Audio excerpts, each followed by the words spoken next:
Hola, buenas tardes. Según se vayan incorporando, si se pueden ir incorporando, necesito que me dejen saber si la directa se escucha y si pueden verme, porque en el lugar donde estoy la cobertura, la señal es muy mala.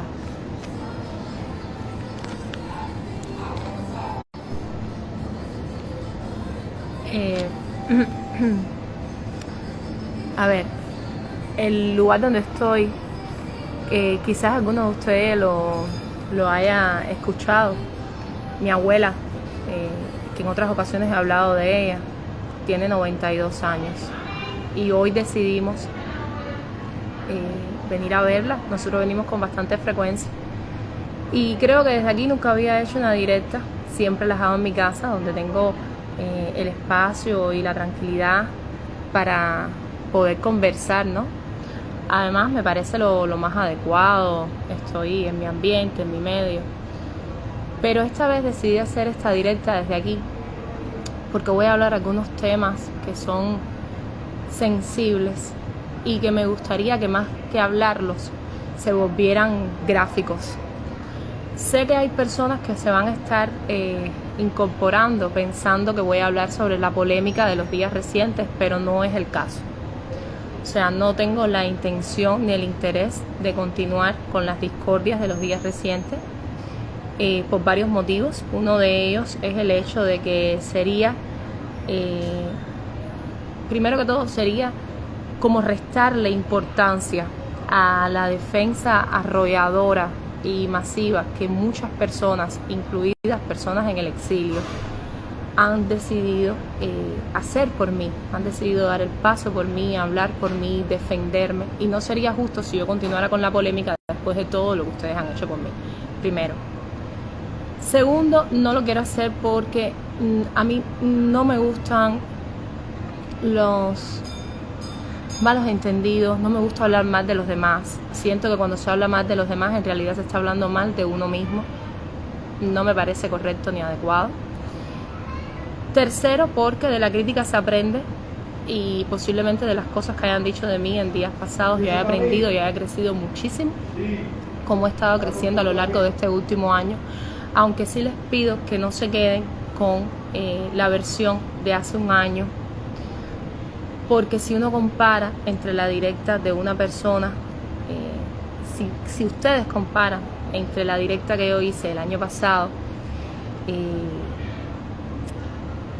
con motivo de mi problema del gas, que fue lo que me hizo sentarme delante del teléfono en primer lugar, el tema de la leche de los niños, o sea, temas de corte social, porque además en esa directa yo no solo hablaba del tema del gas, hablaba de temas de corte social, y ustedes la comparan con una directa hecha este mismo año, en mayo, perdón, con motivo del análisis que se hacía de la Asamblea Nacional, ustedes verán que son posiblemente dos personas diferentes. O sea, una persona que ha tenido un proceso de maduración de su conciencia social, de su conocimiento hasta en términos de políticas, porque aunque yo no quiero y nunca me ha gustado estar vinculada a la política, desgraciadamente estos temas que tienen un profundo carácter social, económico y por supuesto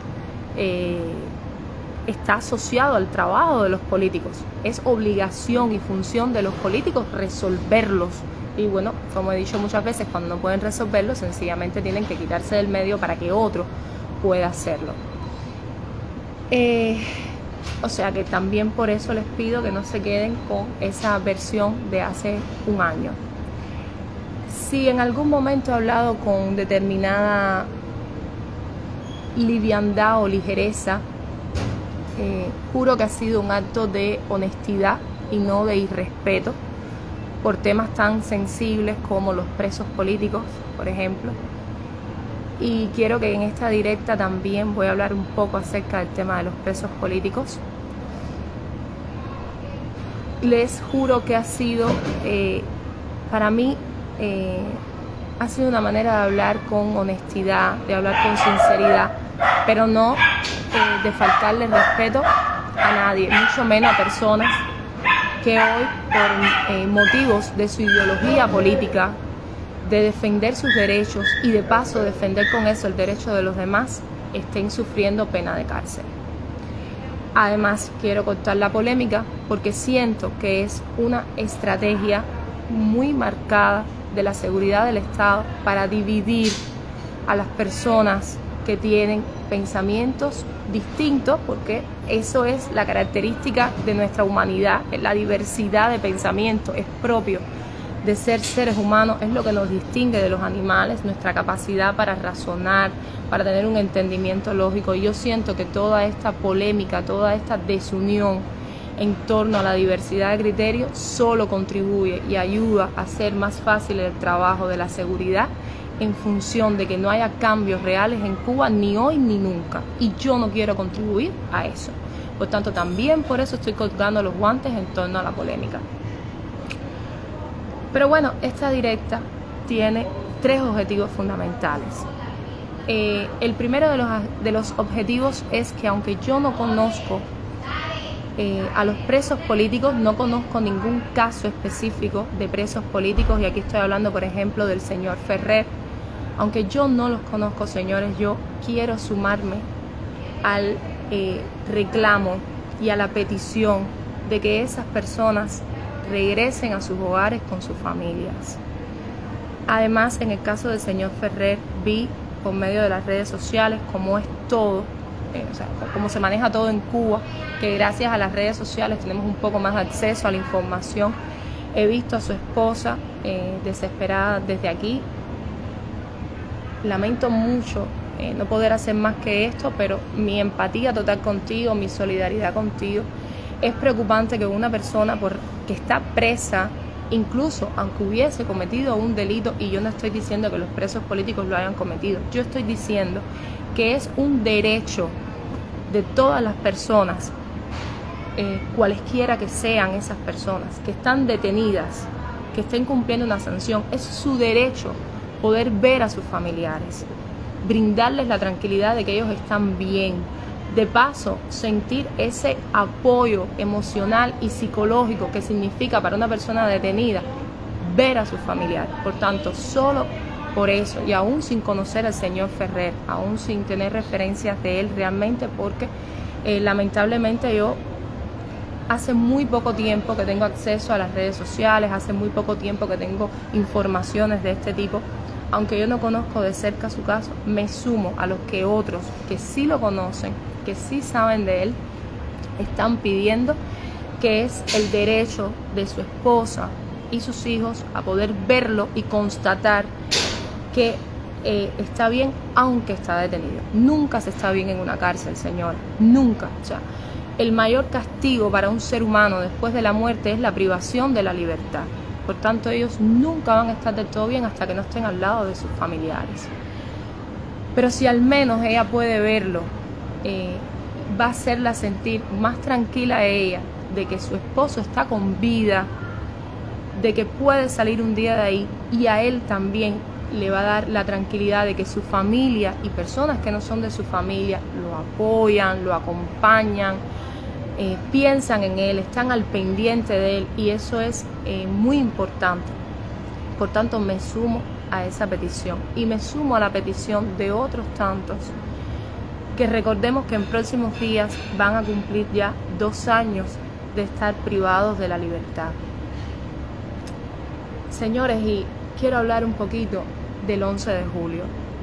El 11 de julio cambió la manera que los cubanos vemos este país.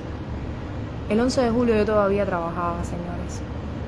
Y yo el 11 de julio tomé una decisión que quizás haya afectado a mi familia, pero que me dejó volverme a mirar al espejo con respeto por mí misma. Y fue parar de trabajar.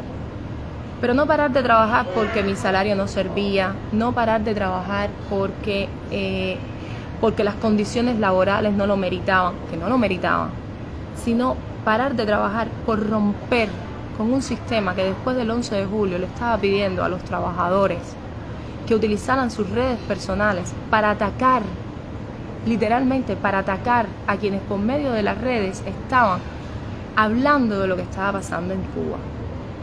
Señores, ¿cuántas personas que salieron el 11 de julio no salieron motivados por la desesperación, por la frustración, por el dolor, por el abandono. Por eso decidí hacer esta directa desde aquí. Les dije al principio que yo lo hubiera hecho en mi casa, pero yo sentía la necesidad de hacerla desde aquí. Este lugar donde yo estoy es el solar, que es un solar, la ciudadela donde vive mi abuela de 92 años, y es el lugar donde yo nací. Esto es lo que se conoce en la vivienda como usufructos gratuitos. Un usufructo gratuito técnicamente es un espacio, una muy pequeña, muy básica vivienda que se le entrega a una familia para que la habite. Pero esa vivienda nunca es suya. Esa vivienda es una especie de préstamo.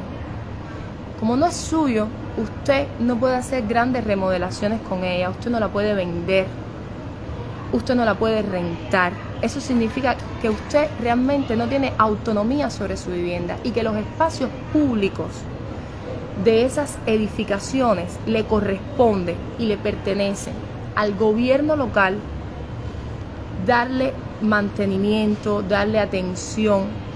Bueno, yo les voy a enseñar las viviendas de estos mis vecinos de toda la vida, que viven en un edificio que es una construcción del 1912, para que ustedes vean cómo se ve por dentro, los que no lo conocen, porque hay personas que no lo conocen, cómo se ve por dentro una vivienda del 1912 que es utilizada como un usufructo gratuito. Miren, esto es detrás de mí. Miren, estos son, por ejemplo, los balcones y los aleros de este edificio.